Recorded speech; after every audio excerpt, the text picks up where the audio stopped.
What's going on, guys? So today I've got a pretty interesting topic for a video. I'm sure you've all heard about the Area 51 raids that recently happened, where people signed up to raid Area 51 in an attempt to see them aliens. Basically, people signed up, there was over 1 million people that showed up. It was just like a random event on Facebook, and over time it did gain popularity, with around 4 million people that either clicked up to go, or clicked to show that they are interested in the event. Now when the time came to actually raid the base, not much actually happened over than people standing outside of Area 51, mostly YouTubers, just to get some footage for a video. It was mainly just like a crowd, like concert, I guess you can call it, because people were just playing music outside of the gates and wearing all these alien masks and alien costumes, and it was more or less just a concert. Obviously many guards were standing there with guns ready to shoot anybody that dared to go into the base, but not many people actually dared to go inside because obviously they would get shot. Now the hype around Area 51 raiding has pretty much died, but recently I've seen some articles about people wanting to raid the Irn-Bru factories to get the original recipes. Apparently Irn-Bru has changed the recipes so it's got less sugar inside of it, and this has pissed people off enough to want to raid the factories and get the original recipes back, and many articles have been made about this, and it's basically an Area 51 copycat. Now it's obviously nowhere near the scale of the original Area 51 raiding, where like 4 million people signed up to go, or signed up saying that they are interested in the event, but this event does have around 9,000 people that are interested or going, and obviously this isn't raiding a military base, so it's more likely that people will actually raid it, and this is just basically stealing at this point if this does go through, and obviously people will get in trouble for this. It's not just, because you'd think that people would get more in trouble for raiding Area 51, but that's not the case because the actual gate that the guards were guarding is nowhere near the actual base. It's actually 20 miles of just, open desert, and they need to walk that far to actually get to the base. A few people did actually pass the border saying stop, and the guards weren't even that interested, honestly. They didn't really care. They weren't that worried about people actually getting to the base because obviously people just wanted to pass it because obviously people were saying don't pass the gate, you'll get shot, and some people did go past the gate or the barrier saying stop, and nothing really happened, honestly. But again, like, this is just a factory. Like, it's pretty easy to get close to a factory. It's not guarded by gates that are 20 miles around the base. There aren't any armed guards at these factories, obviously. So if this raid actually does take place, it'd just be stealing the recipes, and it'd just be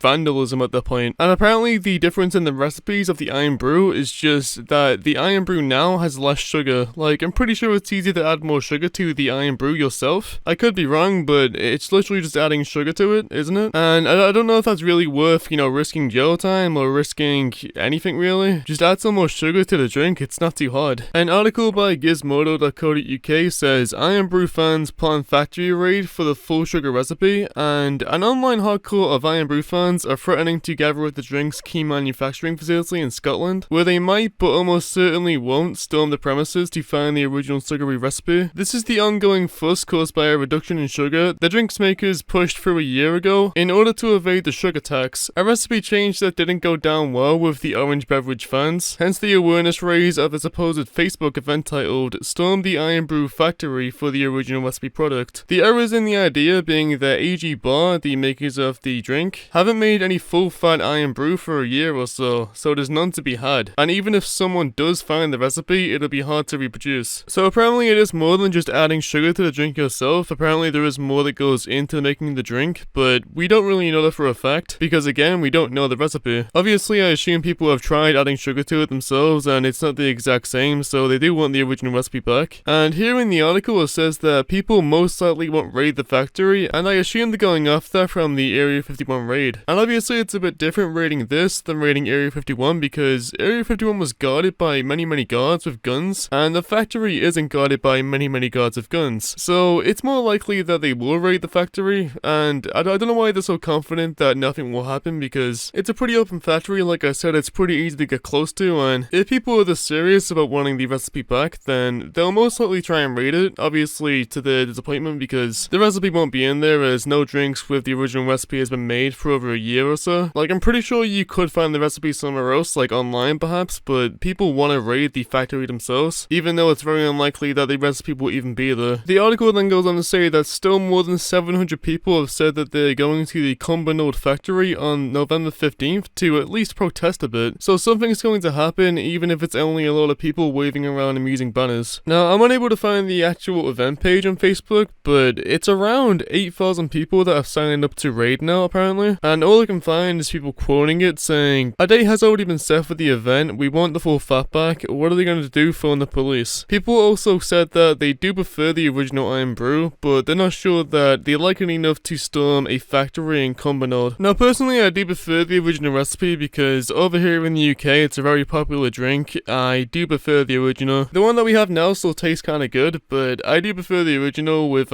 more fat content because basically more fat content means more flavor. And the reason they took out the sugar was to evade the sugar tax because they need to pay more tax if they kept the sugar inside of the drink, or at least the amount that they had inside of the drink. The guy that made the event is called Andrew Dinnan, and it was made on the 16th of November 2019. The viral plan to raid AG Bar Factory, the company who own Irn-Bru, aims to steal the recipe and any old stores of the original cans and bottles. On the Facebook page, the description states, "We want the full fat back. What are they gonna do? Phone the police." I honestly think that you should have quoted it exactly from the people and not corrected the spelling mistake there, just to show how rushed the event is. Nearly 9,000 people have shown interest so far, with 35,000 people saying that they will attend the event, which is set to take place on November 15th. Last year, AG Bar, based in Cumbernauld, North Lancashire, changed the recipe of their famous product in line with the UK's government sugar tax. Irn-Bru sugar content was halved from around 10 grams per 100 milliliters to just below 5 grams. So honestly, couldn't you just buy 2 cans of Irn-Bru, take it home and then put it into a glass, and basically that's the original recipe? Because to me it just looks like the sugar content was halved and nothing else really, at least from what I'm reading from these articles at least. The move attracted widespread dismay among fans of the orange coloured fizzy drink, with a petition titled "Hands Off Our Irn-Bru" set up in response. It attracted more than 6,000 signatures. So apparently there's a full-on petition as well to actually make a change and bring back the sugar content, when I honestly don't think it's going to do much because first of all 6,000 signatures isn't that many, and obviously it just cost the company a lot of money with the sugar tax and stuff, so it's kind of just like a shot in the dark at this point for something that you can just fix yourself by buying 2 cans of it. As the new recipe was introduced, some sweet-toothed drinkers out there started stockpiling the fizzy drink, with some shop owners even selling them at huge markups. One shopkeeper in Glasgow bought a load of the original sugary stuff and was selling it for a ridiculous and quite frankly cheeky as fuck $3.99 per can. And honestly, it tastes quite good, but I don't know if I'd spend $3.99 for a can of Irn-Bru, not even a bottle of Irn-Bru, but a small can, as you can see right here in this picture. And if you're American, that's around $5 for a can of Irn-Bru. They're treating this like it's some kind of goddess elixir that will make you invincible. $5 for a can of Irn-Bru, Jesus Christ. To put that into context, you can buy 1 can of the new, less sugary version from Tesco for 65p, or 3 cans for £1 from Poundland. Someone else added, "I missed the original recipe, why not give us a choice and charge a bit extra? I'd pay for it." And honestly, in this situation, I do think that that'd be a good idea, honestly, just to have 2 versions of it, similar to how, Coke has got a Diet Coke version, and I've got no idea if this is for a similar reasoning, because if it's, it's got less sugar inside of it, because I know certainly whenever I use Uber Eats, it does charge me more money if I want just Coca-Cola rather than Diet Coca-Cola, or Coke Zero. So honestly, I don't know why they're not giving people an option to just have the original and pay a bit extra money, because it honestly looks like they're missing out on profit there by not selling the original as well. But that's just my 2 cents on the situation. I've got no idea what's going on inside the company itself and, what's going on with the sales and shit. But from an outsider's perspective, I do think adding 2 versions of Irn-Bru would definitely increase the profits of the company and also make its customers much happier. Others commented that this event should be retitled Storm Area Fizzy 1, and I'll be outside with a store selling Irn-Bru if anyone wants 2 for 1. So I've got no idea what went through their head when they made that comment, but it's a bit of a shit joke, isn't it? The article then goes on to say that it seems that the whole thing is going to be a bit of a fruitless affair though. A spokeswoman for Irn-Bru said, "We're always up for a bit of online banter, but seriously, any potential stormers will be disappointed. There's not been any original recipe of Irn-Bru on site for well over a year." So I've got no idea what's going to actually happen from this event. Maybe people will actually storm the factory, maybe it's just, something getting attention from Area 51, and people are just basically clout chasing, or if they're actually serious about wanting the original recipe back on it. But I am interested in what you guys think about this down below in the comments section, because I do want to go ahead and read your comments about this, because I'm just intrigued genuinely. If you guys enjoyed this video, then please leave a like in the video and subscribe, because I post daily videos every single day where I cover similar topics I find interesting. And with that being said, guys, have a wonderful rest of your day, and peace.